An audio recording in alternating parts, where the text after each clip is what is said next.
Welcome to The Actor's Choice, where the actors and actresses have a chance to talk about themselves and their careers. Join us now for the next hour as we explore the marvelous industry of acting by actors and actresses from today's exciting show business world. And now, direct from Hollywood, here's your host, Ron Brewington. Hi, everybody. I'm Ron Brewington, and welcome to The Actor's Choice. Roll it, Tony. Look, Juan, I'm sorry, man.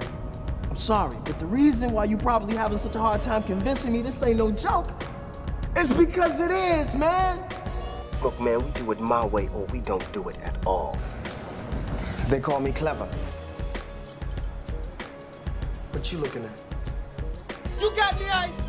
It's all your fault, you and your scandalous Can you hear me? friends. My friends? Hell, you broke my nose. How you know? From county to state to federal pen, motherfuckers come and go daily, and they do talk. Fast. Okay, ladies and gentlemen, my first guest today, you just saw him. He's an accomplished American actor, producer, and musician, and one of the most talented actors in Hollywood. Tall, handsome, and a suave, versatile actor, he has gathered nearly 60 IMDb credits for roles like Blue Hill Avenue, The Mansfield 12, Doing Hard Time, and Nothing Like Thanksgiving, just to name a few. Ladies and gentlemen, please welcome a gentleman I've known for a long, long time, the one, the only William L. Johnson. Greetings, William, and welcome back once again to The Actor's Choice. Hey, thank you very much, man. I appreciate it. My pleasure. But before we begin, please tell us where you were born. Man, I was born in Gary, Indiana. Home of a lot of people like Janet Jackson, Fred Williamson, Hammer, Ernest Thomas, Jermaine Jackson, Randy Jackson, Denise Williams. Yeah. Oh, yeah. William L. Johnson. You would know him, I'm sure. Oh, yeah. Indeed, indeed. So, quickly, what got you into this business, sir? You know what? My whole life, man, I've been, singing and banging on the bongos when I was a kid in my mother's beauty salon. So it's always been in me to perform. This is really one of the main things that I felt like is in me for real. You know what I mean? Mm-hmm. I can feel that's what I'm supposed to do. Okay. According to IMDb, you said it's a change. In 1999, you did a movie called Ragdoll, but there was one before that. You know what? Not doing hard, but it's called 2 Degrees. 2 Degrees was my first film with Don D.C. Curry. Uh-huh. That was my first movie. Tony Spires wrote and directed that. It's pretty cool if you can find that out there. It's called 2 Degrees. That's my first one. Wow. What was it like being on a set? What was that like?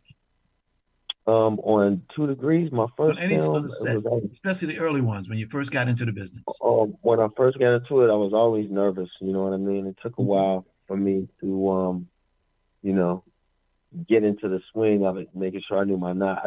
Everything needed to be perfect all the time. You know what I'm saying? That's where I was with that. Everything. So I was always on point. I always knew my lines, all of that. Mm-hmm. But they always had good food for you, didn't they? Some did, some didn't. It all just depends on the production company. You know what I mean? The budget. If you had a budget, they had good food. If it was a low budget, yes, eating pizza and chicken. Mm-hmm. Let's take a look at some of the roles that you've done over the years. 2001, Blue Hill Avenue, where a role of E-Bone. Yeah. This is the one that made a lot of people know that tall, handsome fellow. Got a good-looking picture of you up there. You look good. Thank you, man. This Zoom is trying to connect. I don't know if y'all can see it on your end. I don't know if it's too late. No. Go right ahead. Okay. Fast forward. Let's go to 2022. Bring it up a little bit. The Black Hampton. Remember that one? Oh, yeah. Black Hamptons. That's on BET right now. Is that right? Which means you get residue. And, what you say? That way you get renewal of money in your hand all the time. And we got a season 2. We already shot season 2, so I'm in season 2 kind of heavy. So wow, be on the lookout for season 2. Oh yeah, got you. William, how do you define yourself as an actor? What do you say about Suave de Bona? What do you say about yourself? I think I am a person who was really kind of like blessed with a gift because a lot of things, come kind of it came kind of fast and easy. You know what I'm saying? Mm-hmm. Connecting with characters. Every acting class I ever went to, they always put me in a master class immediately. You know what I mean? Yep. And I think that's the love that I have because I love it that much. It just comes out. You know what I'm saying? I just love what I do. And just over the weekend, man, I won Best Actor at the Hopper Awards on Yes, I heard Saturday, man. about that. Best Yes. Actor, Yes. yeah, Best Actor Congratulations. in Independent Film. So Yes. that was good to receive that because really that award, Mm-hmm. that's for everybody who's been with me this whole trip. That award is for you, my mom, my family, my kids, people that's been seeing me really go through the hardships, in this industry and still being able to keep that skin tough and hang in there and battle it out.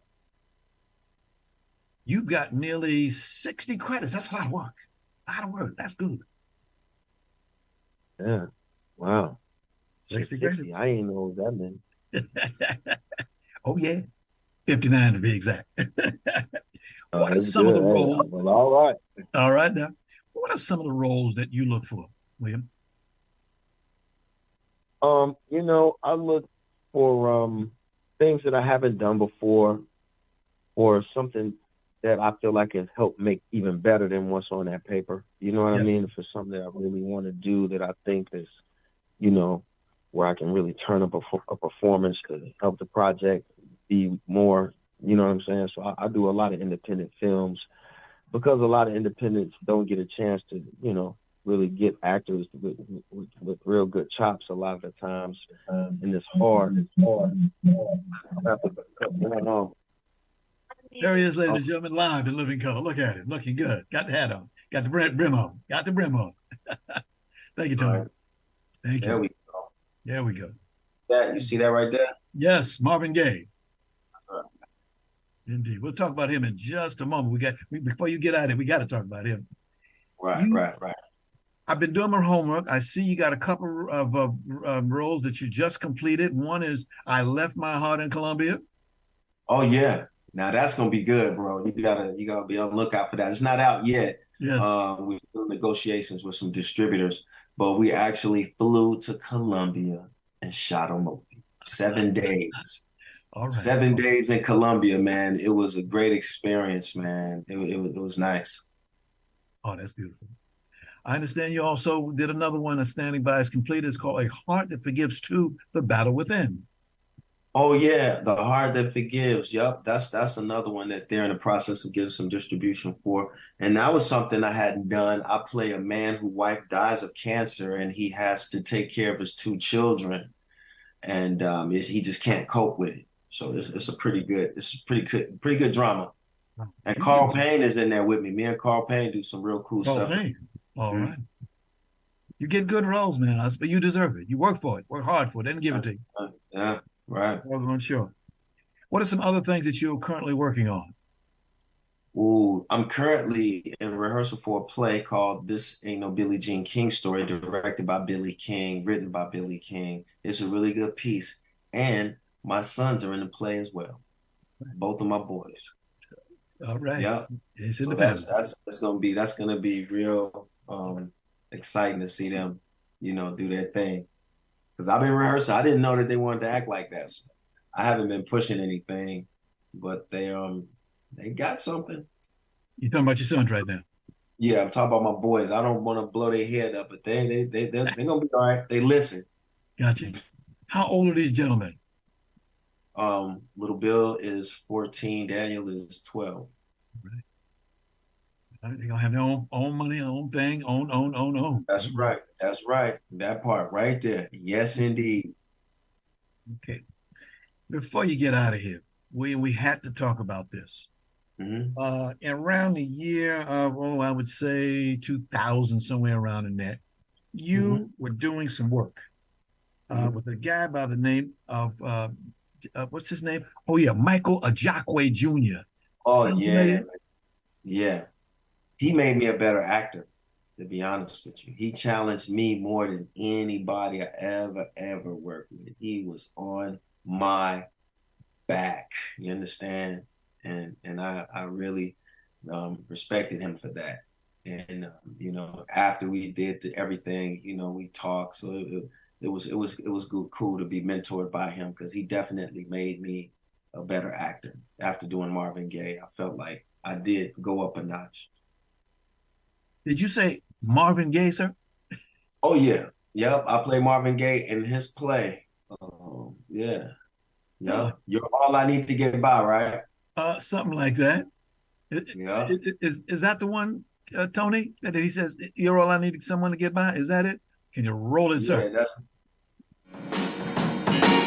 Oh, you true. If I could build my own world around you, darling, first I could get by your side. Pretty flowers would grow wherever you are running, and your head would be the blue sky. And I'll take every trouble free, and wash all your troubles away. I'd have the whole. All right. Lord have mercy. Ian Fox, I talked to Ian yesterday. There was a lot of folks don't understand. There was a theater down on Washington Boulevard, a little small theater, right? Yep. The first one. Yep, that first one, and then he did it at the Ebell. Yes, he did. He did it at the Ebell too. Yeah. Now you've been trying to get people that know this to get you in this show. What's going on with that? Man, I don't know, but you know what? As far as I'm concerned, Ron, I've done it. You know what I'm saying? And I did it twice. I played Marvin Gaye, like a cameo appearance of Marvin Gaye in a Muhammad Ali movie. So that's being, in post right now. So I did it. You know what I mean? If they want to come around, that's cool. If they want it done right, they gonna come to me. But hey, you never know. Wow. I mean, you look at him, ladies and gentlemen. He looks like Marvin Gaye. He has style like Marvin Gaye. He's tall and handsome, and look at him. Hey, right up on the wall. You know what I mean? Yeah. It's my guy. It's just marvelous to see this. It's just really when I saw it, we sat there. I was in the audience, and I saw it, and we just sat there, and tears came to our eyes to see you up there. The way he had that mic, he was moving and grooving. What happened to the young lady who you were singing with? What's her name? Oh, she's still singing. Ashley Tamar Davis. She sang with Prince for a while. She was one of Prince's artists for a while. Now she's doing plays and putting out singles, doing her thing out in Texas. Wow. Maybe you guys can get together for another role. You'll get together. Oh man, I would love to work with Ashley again. She's a talented young lady. Yeah, I would love to work with her again. It'll happen. I'm sure it'll happen at some point. Oh, interesting. One of these days, you ever thought about being a director and doing your own thing? You know what? Yes, that's next on the list is directing projects that I want to do. So I have I got about 4 to 8 projects ready to go. So we'll see. I'm about to do some pitching. So yeah, so I got some heat. So they gotta be ready for this. You hear that, ladies and gentlemen? You got to be ready for this. Like we said, I coach a bunch of actors. And I coach a bunch of actors right now too. So I coach on Zoom, and a lot of my students for the last 3 or 4 projects, they've pulled some of my students in on the Black Hamptons, as a matter of fact. Okay. I got a couple of other films that we want to take a look at. Can you give us number 16 there, Tony? There's a picture. That's my first movie. That's 2 Degrees. Got one more other? Yep. Who is this handsome young suave and debonair film? That's Lorenzo. That's Lorenzo from Killjoy. Look at that. Look at those eyes, man. Look at those eyes on you. Looking good. Looking real good. Lorenzo. Got one more for you. Suave and debonair. So that's the play. I play a guy named Will. And that's that character. His name is Will in the play Billy. I'll send you the information, man, so you can come check it out, man. Because you got to see this because my kids are in it. So, you got to watch them do their thing. Wow. William, I got to tell you, man, every time, my friend, please do come back again in the very near future. Anytime you want, man. I'm sorry about that early delay. We don't even talk about it. We don't talk. We Right don't use on. that word in my vocabulary. Sorry, we don't use that word. Okay, my man, my man, my man. We just said I we had a good appreciate it. time. We had a good time. Yeah, We we do. bounced All the around. time we do. Yeah, for sure. I tell you, Shoot, ladies and yeah. gentlemen, just every time I get around this guy, when he gets up on you, walks up on you, smooth, quiet, young man. Hey, how you doing, man? How's everything? That's him. Nice and cool. Right. Nice and cool. All right. Indeed, indeed. We always have a great time. Okay? All the time. All the time. Hey, and check it out, man. Come down to Tatel. I perform at Tatel every Thursday and Saturday nights in Beverly Okay. Hills. I'll Yeah. catch you online and see if I can get the address for that for sure. For Yeah, sure. it's a good time. It's a good time. Ladies and gentlemen, William L. Johnson. Thank you, sir. Good to see you. Good to see Thank you. you. Thank This is you. the Actors Choice. I'm your host, Ron Brewington. Roll it, Tony. We'd like to let you know that we're asking our Actors Choice squad to help us get former baseball player Curt Flood into the Baseball Hall of Fame. Now, Curt passed away January 20th, 1997. He was the husband of one of our wonderful guests, renowned actress Judy Pace. All you got to do is contact our office at 213-349-3941. That's 213-349-3941. Ladies and gentlemen, we most sincerely thank each and every one of you for being a part of this magnificent award for a great baseball player. Okay? Okay.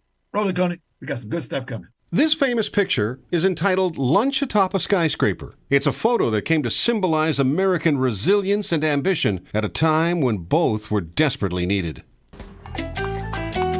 But for actor, writer, comedian Kevin Flynn, it was also a family photo, because the man at the end of the beam was none other than Kevin's grandfather, Patty Flynn, an iron worker. Kevin's father was also an iron worker, and Kevin was expected to be the third generation of iron-working Flynn men. Ladies and gentlemen, my next guest today is an award-winning actor, writer, producer, host, and comedian. In fact, he started out as a professional soccer player, and today he's here today to talk about his solo play that he put together. Without any further ado, please welcome Kevin Flynn. Hello, Hi, Kevin. Welcome to the Actor's Choice. And if you would, please tell us where you were born. I was born in Madison, Connecticut. Madison, Connecticut. Yeah, it's on the shoreline, right just up the road from Yale University, a place that I went to for lunch. Just for lunch. No, just for lunch. I was going to say, you went to Yale. Yeah, I drove past there a few times. Played soccer there a couple of times, but didn't go there. Wow. As I did my research, and ladies and gentlemen, this gentleman came from a heck of a family, who had no fears of heights. Is that right, sir? Yeah, my father and my grandfather, most of my uncles, my cousins even, were all iron workers on the Flynn side of the family. And, my parents moved us, to Connecticut to sort of, maybe get us out of the city. They thought we'd have some advantages and opportunities that they didn't have there. And I think that was their way of telling me that there were other ways to make a living, maybe. But, as a young man, you idolize your father, and he was my hero, and he was an iron worker. And so I wanted to be an iron worker just like him.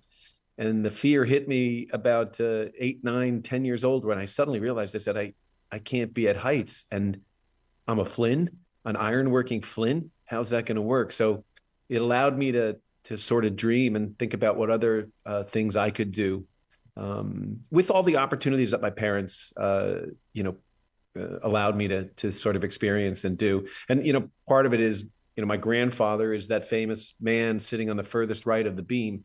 His name was Patty Flynn, which sounds kind of Irish, I think. So he, this is a country built on immigrants and from all over the world. And I think sometimes as people, as Americans, we forget where we come from.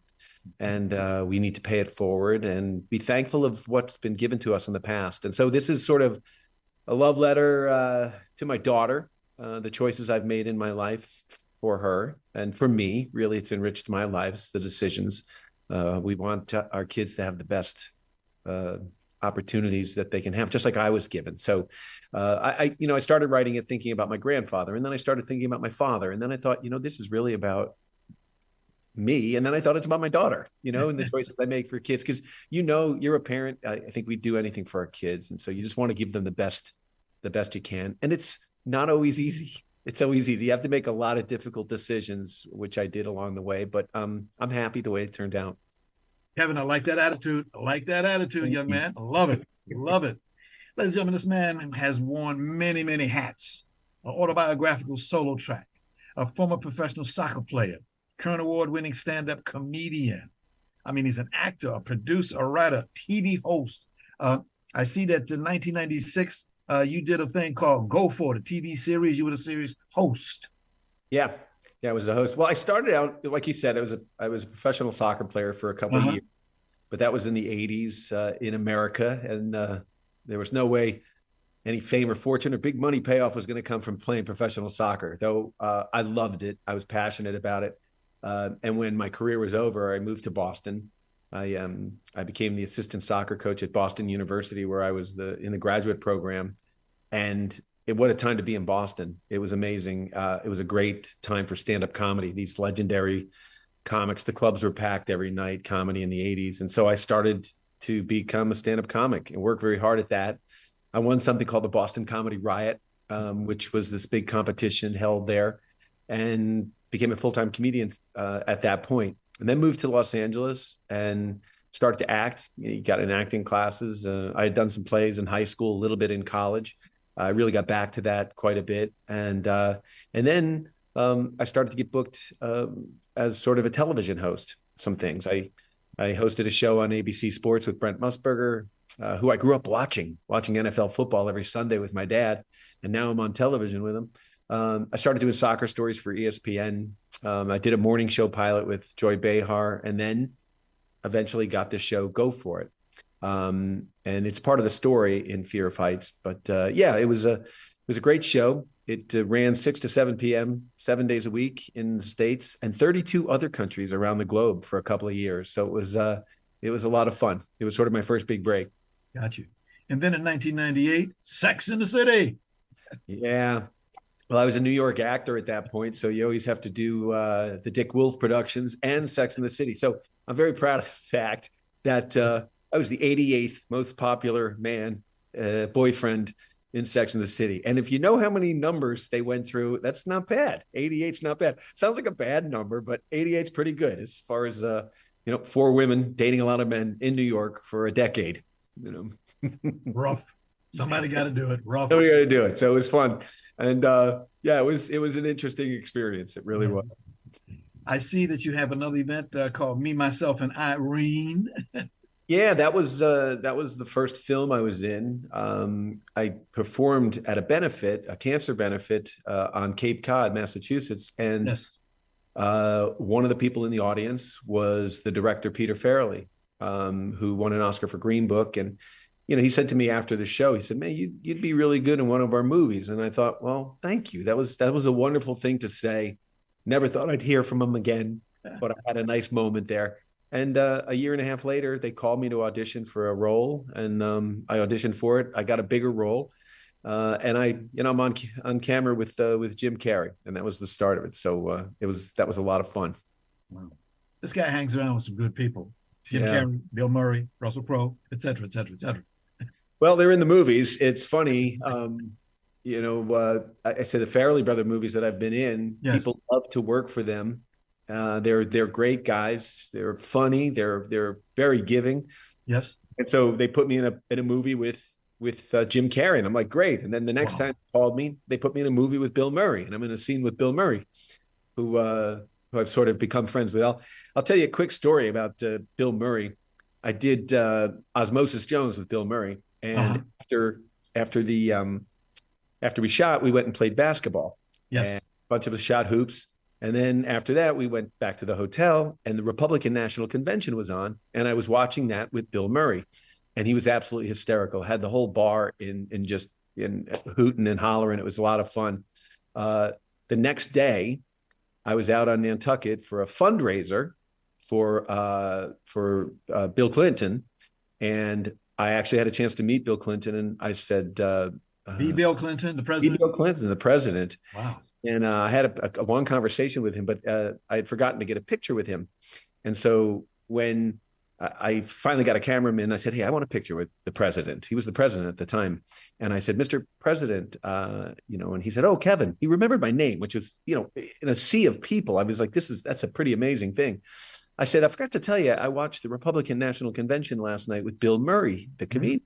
And he goes, you know Bill Murray, the comedian? He goes, you know Bill Murray, the comedian? He goes, Kevin, he has a house on Martha's Vineyard. That's where I'm staying. He goes, will you ask him if he'll play golf with me tomorrow? And I said to him, swear to you, I said, Mr. President, I said, I just met you. You already asked me for favors. It's kind of uncomfortable.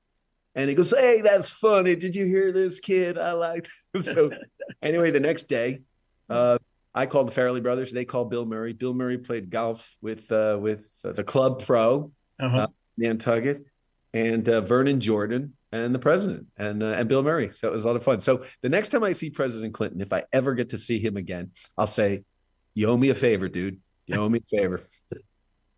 I like you could be called dude. Dude, yeah, exactly. He plays the saxophone, so I think he could be called dude. He could be, indeed. What a president. What a president. Yeah. Theater of Heights, synopsis, West Coast premiere, I'm told. This is it. It's really the U.S. premiere for sure. I did it I wrote it over the COVID situation. I took up the guitar and wrote this play. So it's a labor of love. And like I said, I started to write it, and it's amazing what comes out when you start writing about one thing and it leads to another. Yes. So this is it. I did it in workshop form on the East Coast, sort of on book. And then I took it to Edinburgh, the Fringe Festival last year, and it did quite well. I got great reviews and great crowds. And so that was basically an hour version. In Edinburgh at the Fringe Festival, everything has to be 55 minutes. This play is about an hour 25. So it's more of the story. And like I said, it did very well in Edinburgh. I came back here to the States, and the Farrelly brothers continued to support it as producers of it. And then Georgianne Heller jumped on as a producer as well.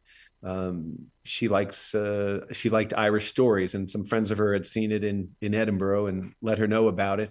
So I met with a few people out here, and the Odyssey Theater obviously jumped at it as well.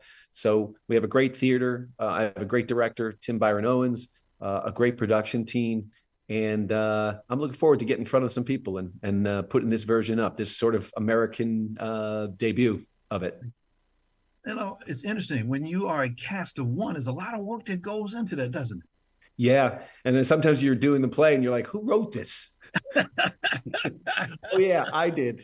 But it's like I said, it's a labor of love, and it's, I have a stand-up comedy background, but this is more, it's theatrical and dramatic. We call it a dramedy because there's some humorous parts in there, and it's hopefully it's a lot of heart that can connect with some other people. Okay.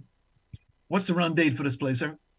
It runs 3 weeks in October. It opens this Thursday, the 12th. It runs Thursday, Friday, Saturday, Sunday. Sunday's 4 p.m. The rest of the week is 8 p.m. So 3 weeks, Thursday, Friday, Saturday, Sunday. Wow. And we got another photo for you. What do you got up there? Okay. This one is Fear of Heights, the picture. Yeah. Yeah. Oh, there you go. There you go. Yeah. So that's me, the grandson of an ironworker. Right. And here I am in LA at a theater. So okay. Next photo, please. We've seen this one already, but it just want to show. So that's him on the furthest on the right. The furthest on the right. And if you look at that photo closely, in that left hand that's holding a bottle. Is that you? No, that's my grandfather. Oh, shucks. And if you look closely at the left hand holding that bottle, it only has 4 fingers. So that's how they discovered it was officially my grandfather. So he lost it. He lost it connecting 2 steel beams together and went back to work 3 days later. So, and was apparently more annoyed that he lost 3 days' pay than with losing the finger. So it was a different time, let's say. You gotta have feet. I mean, to stand up there up on these skyscrapers, anything can happen. A wind could blow. You could misstep. Absolutely. Anything could happen. All day to be up there at those heights. I mean, they start to forget that they're that high. It's amazing. And I mean, they be skipping over things like no big thing, like a big solid piece of wood. Yeah, it's interesting. My father, he became the foreman, and his father and his older brother, worked for him. And he said that his older brother, Jim, had absolutely no fear at all. Like he would go from one thin beam, jump to the other thin beam, 35 stories above the city streets of New York. Just listening to it, I cringe. You just couldn't imagine it.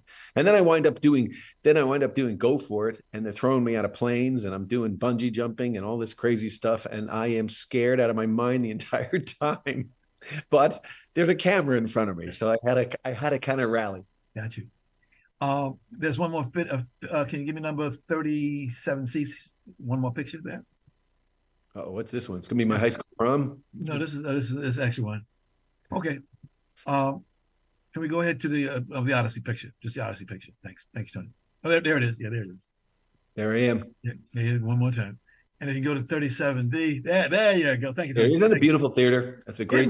Isn't it? Thank you. It really is. I like that blue color. It is. You can park. It's convenient. Good food. Beth Hogan over there has been great. So it's been a lot of fun. I'm looking forward to the opening. Thank you.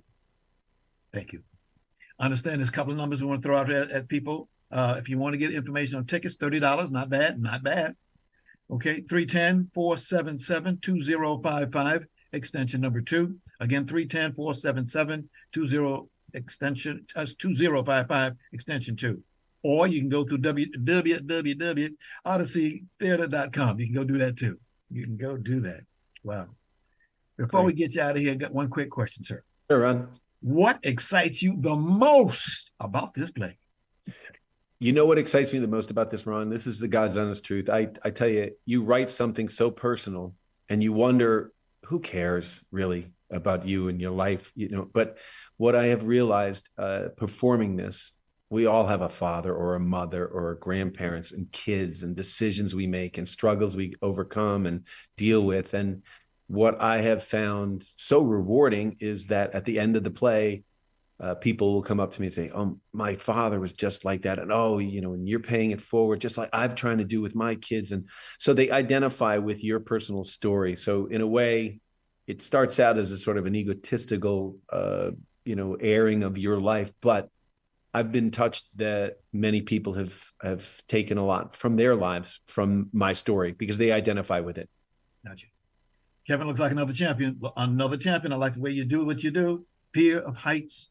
And one more time, tell us how to get them tickets. Go to the Odyssey Theater. You gave out the number. Thursday, Friday, Saturday, Sunday, the last 3 weeks of October. 4:00 matinees on Sundays and 8 p.m. during the week. And so come on out, say hello. I'll be hanging around after the show, and I'd love to meet you all. And Ron, thank you for this opportunity. I appreciate it. My pleasure. Wouldn't have had it if it wasn't for one lady, your publicist, Lucy Pollock, for having you here today. She's marvelous. It's better, but she's great. Yeah, thank you. Indeed. Ladies and gentlemen, Kevin Flynn. Thanks. Thank you so much. This is the Actors Church. I'm your host, Ron Brewington. Roll it, Tony.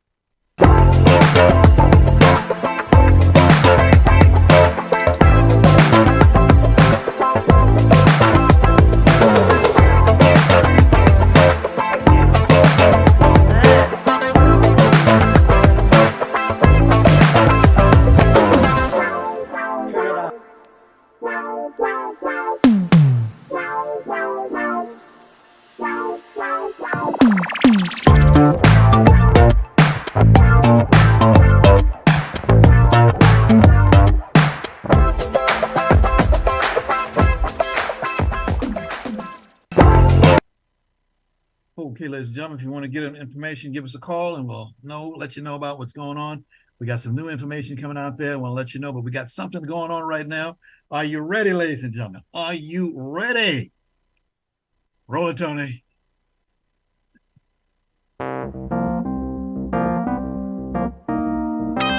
Y'all ready for this? Memphis. We're rocking in Memphis. New York City never sleeps, but I need to hear that rebel beat. Everybody's moving too fast. Ladies and gentlemen, My next guest to us today comes by her love of music and entertainment where she was raised. She went on to school at UCLA where she recorded a solo album on Fantasy Records, rocked the disco charts with her hit rendition of Wonder Woman on Roadshow Records, and then wrote Discorilla, the sequel to Rick D's Disco Duck. All that. And today she's right here today with us. Ladies and gentlemen, please welcome the lady who spends more time at this sheet than me. Please welcome the one, the only Shelley Fisher. Hi, Shelley. Hi, Ron. How are you? There's no Happy place. to have you here once again. Welcome back once again. So And where I'm were happy you to born be at? here with you. Got What- you. Where were you born at, madam? Just for information. I was born and raised in the Mississippi Delta Yes. in Memphis, Tennessee. And I'm very proud of that fact. Oh, my And gosh. as you know, I feel it's the soul music capital and home of the blues, Yes. birthplace of rock and roll. And Yep. my heritage with music and the river is just undisputable. And I love to talk about Memphis and any place else in Tennessee. So what got you into this business? You know, you've seen a lot of different things. What made you make that step? I don't think I had a choice. My mother was a singer, songwriter, Uh-huh. and my daddy actually came from Russia. He was a concert violinist and an attorney at law and co-founder of the Memphis Symphony Orchestra. So I had every opportunity. And when I got old enough, which was pretty young, my mama let me go downtown by myself. And I was always attracted to Beale Street, the undisputable home of the blues.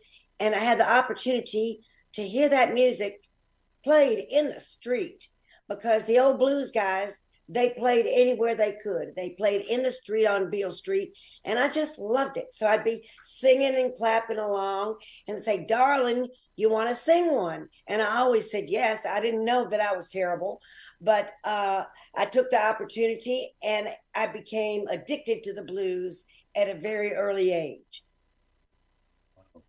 Tony, can you show up number 45? This is the logo that does that logo look familiar?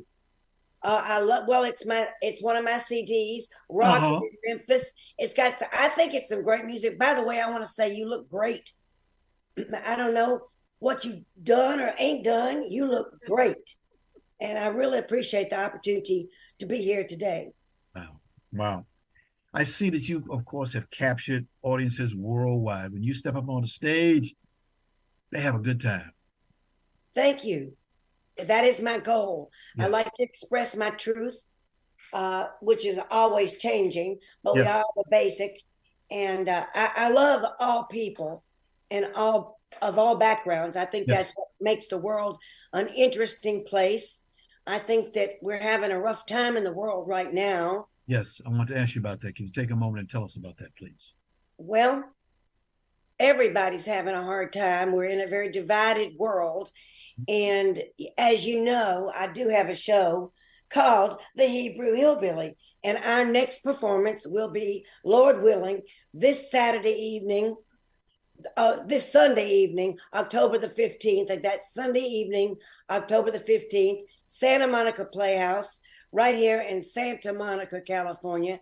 And I want everybody to come out and see my story, which includes 19 original songs Yes. in the Memphis-inspired genre, which tells the story of my life growing up, a diversity Yes. minority in Memphis, Tennessee.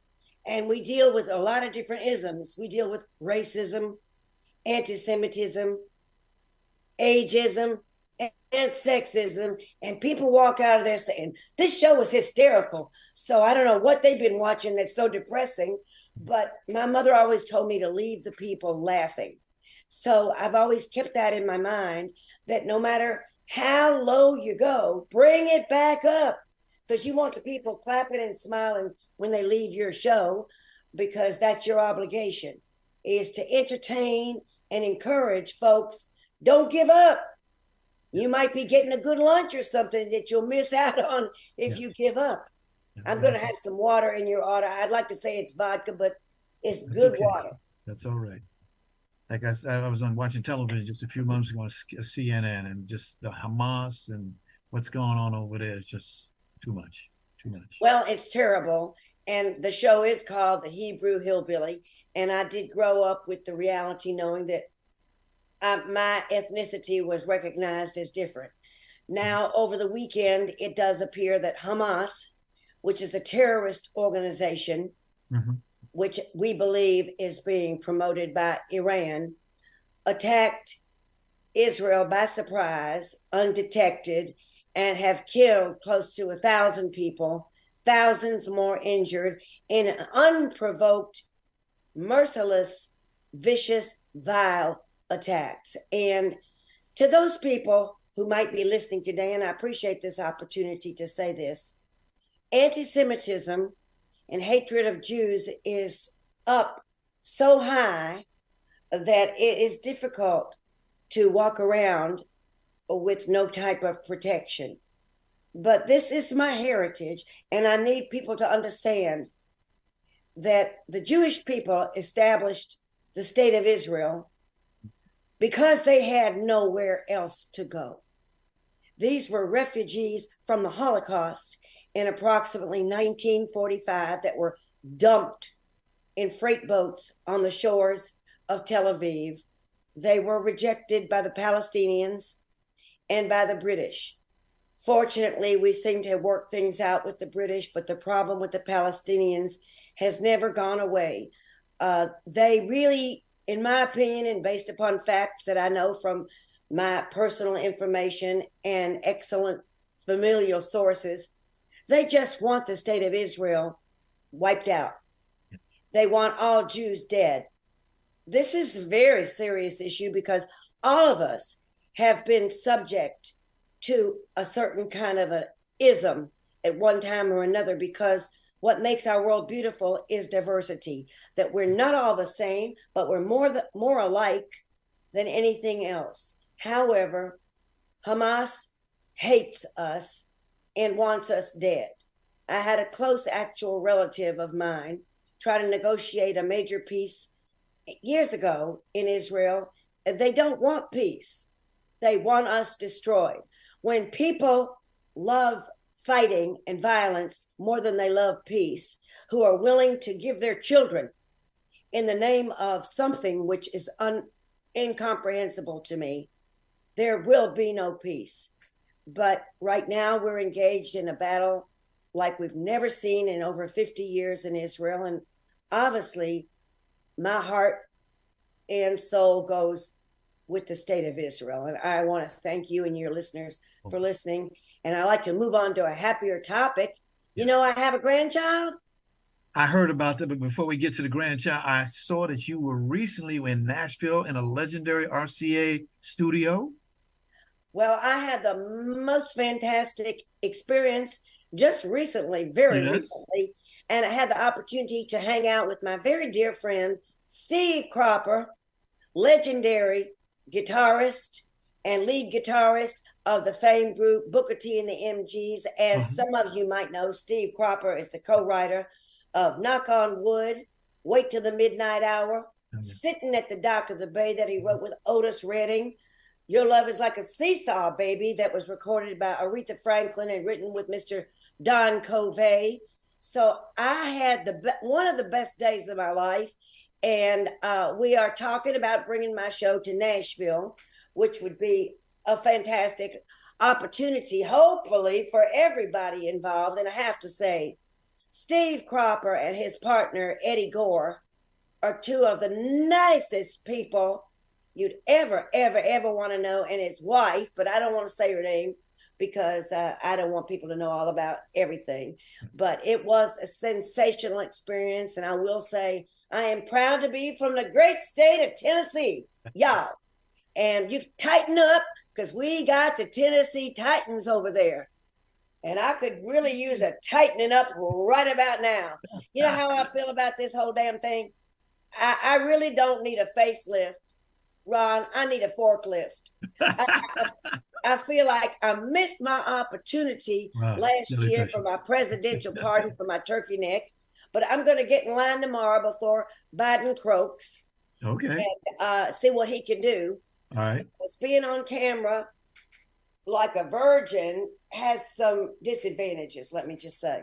Okay. Now, Shelley, Makeup. yes, Shelley, one of your songs that I really like is I Want to Win a Grammy, Power, I'm a Grammy. Remember that song? Oh, I love it. I think I sent it to you. I do love that song. Yes. I want to, Yes. and you sang it pretty good. I want to win a Grammy before I am a Grammy.